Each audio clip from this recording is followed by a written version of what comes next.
Hi అండి, అందరూ ఎలా ఉన్నారు? మేము బాగున్నాం. మీరందరూ కూడా చాలా చాలా బాగుండాలని భగవంతుని మనస్ఫూర్తిగా కోరుకుంటూ ఇవాల్టి వీడియోలో వాంగీబాత్ రుచికరంగా ఎలా తయారు చేసుకోవాలో చూపిస్తాను, చూసేయండి. ముందు వాంగీబాత్ పౌడర్ ఎలా తయారు చేసుకోవాలో చూపిస్తాను, చూసేయండి. 1 టేబుల్ స్పూన్ ధనియాలు, 1/2 టేబుల్ స్పూన్ మిరియాలు, 2 యాలకులు, 4 లవంగాలు, 1 ఇంచు వరకు దాల్చిన చెక్క, 1.5 టేబుల్ స్పూన్ పచ్చిశనగబ్యాళ్ళు, 1 టేబుల్ స్పూన్ మినపబ్యాళ్ళు, కొద్దిగా ఎండు కొబ్బరి, 5 గుంటూరు మిరపకాయలు, 3 బ్యాడిగ మిరపకాయలు, ఇవన్నీ కొద్దిగా ఆయిల్ వేసి వేయించుకోవాలండి. స్టవ్ వెలిగించి కడాయి పెట్టుకొని 1/2 టేబుల్ స్పూన్ ఆయిల్ వేసుకొని ముందు బ్యాడిగ మిరపకాయలు, గుంటూరు మిరపకాయలు వేయించుకోవాలి. తొడిమలు తీసేసి వేయించుకోవాలి.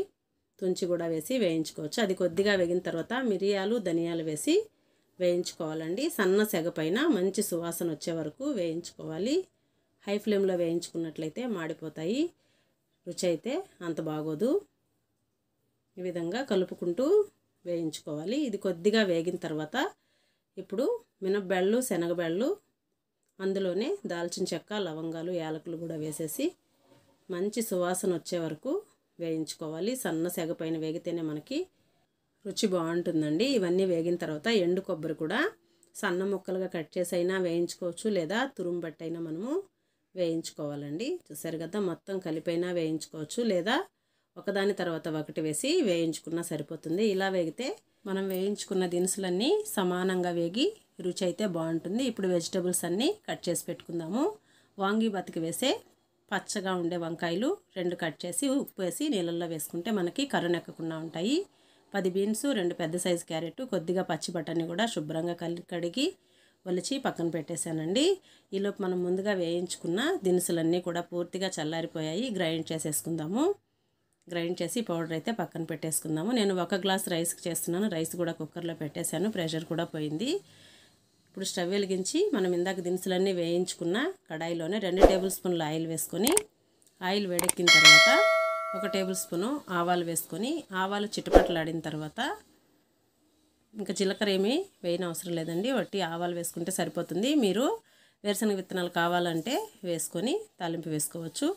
ఆవాలు చిటపటలాడిన తర్వాత క్యారెట్ ముక్కలు, అలాగే బీన్స్, బఠానీ ఇవన్నీ వేసేసి కొద్దిగా ఉప్పు వేసి వేయించుకోవాలి. ఇవి కొద్దిగా వేగిన తర్వాత వంకాయ ముక్కలు కూడా మనము ఉప్పు నీళ్ళల్లో వేసి పెట్టాం కదండి, అవి కూడా వేసేసి 1/4 టేబుల్ స్పూను పసుపు వేసేసి మొత్తం కలిసే విధంగా కలుపుకోవాలి.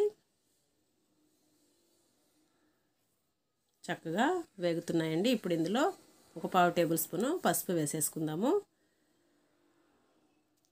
ఒక 5 నిమిషాలు సన్న సెగ పైన వేగిన తర్వాత 1/4 టేబుల్ స్పూను మనం ఇంట్లో వాడే కారం కూడా వేసుకుందాము.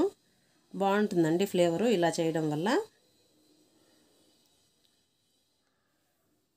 మసాలా కూడా రెడీ అయిపోయిందండి. చూసారు కదా, ఈ విధంగా మరీ మెత్తగా కాకుండా, అలా అని మరీ బరకగా కాకుండా కొద్దిగా బరకగా చేసుకుంటే సరిపోతుంది. ఇవి కూడా చక్కగా వేగిపోయాయి, చూసారు కదా. ఇప్పుడు ఇందులో మనము ముందుగా గ్రైండ్ చేసి పెట్టుకున్న వాంగీబాత్ పౌడర్ కూడా వేసేసుకుందాము. 3.5 టేబుల్ స్పూన్లు వాంగీబాత్ పౌడర్ అయితే పడుతుందండి. నేను 1 గ్లాసు రైస్కి చేస్తున్నాను కాబట్టి. ఇది మొత్తం ఒకసారి కలిపేసుకుందాము. ఇది కలిపేసుకొని రైస్ కూడా చక్కగా ప్రెషర్ పోయి ఆరిపోయిందండి. మీరు కావాలంటే వేరే డిష్లో కూడా వేసేసి అన్నము చల్లారి పెట్టుకొని కూడా కలుపుకోవచ్చు. టైం లేదనుకున్న వాళ్ళు ఇలా ఈ కడాయిలోనే కలిపేసుకున్నా సరిపోతుంది. చక్కగా మొత్తము వేగిపోయింది కదండి. రైస్ మొత్తం వేసేసి ఉప్పు సరిపోయిందో లేదో చూసుకొని మొత్తము కలిపేసుకోవడమే. చూసారు కదా, ఈ విధంగా మొత్తం కలిసే విధంగా కలుపుకోవాలండి. చాలా అంటే చాలా కమ్మగా ఉంటుందండి.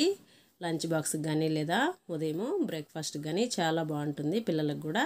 అది కలిపి పక్కన పెట్టిన తర్వాత వేరే కడాయిలో 1 టేబుల్ స్పూన్ ఆయిల్ వేసుకొని జీడిపప్పు పలుకులు, కొద్దిగా కరివేపాకు తాలింపు వేసుకోవాలండి.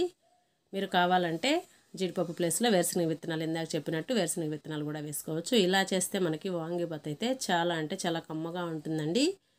ఒకసారి తప్పకుండా ఈ విధంగా ట్రై చేయండి. చివరగా ఒక సగం దబ్బ నిమ్మరసం కానీ లేదా నిమ్మ ఉప్పు కానీ వేసేసుకుంటే టేస్ట్ అయితే అద్దిరిపోవాల్సిందే. తప్పకుండా ఈ విధంగా ట్రై చేయండి. వీడియో నచ్చినట్లయితే ప్లీజ్ లైక్ చేయండి, షేర్ చేయండి, సబ్స్క్రైబ్ చేయండి, అలాగే కామెంట్ చేయండి. మరో మంచి వీడియోతో మీ ముందుంటానండి.